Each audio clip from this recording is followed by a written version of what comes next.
Let's solve a problem about finding points on an ellipse where the tangent line is perpendicular to the x-axis. Our ellipse is given by the equation x squared plus 4, y squared equals 8. Let's break this down step by step. Step 1. We know that if a tangent line is perpendicular to the x-axis, its slope must be infinite. This means that dy slash dx must approach infinity. Step 2. Let's use implicit differentiation to find dy slash dx. Differentiating both sides with respect to x, we get 2x plus 8y times dy slash dx equals 0.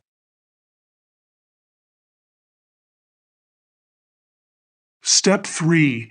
Solve for dy slash dx.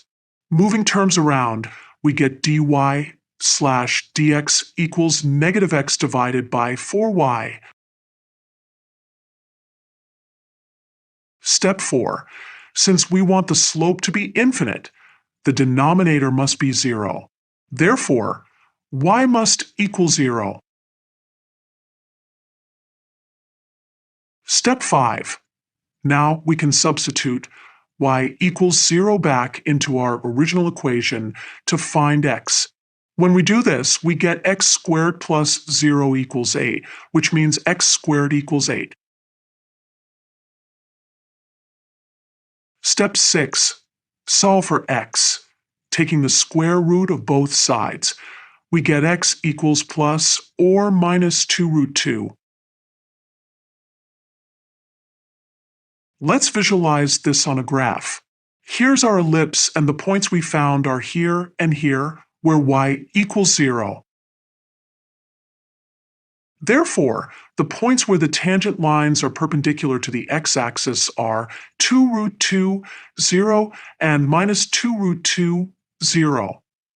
At these points, the tangent lines are vertical, making them perpendicular to the x-axis.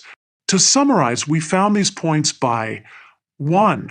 Using implicit differentiation to find dy slash dx2, setting the denominator equal to 0, since we wanted an infinite slope 3.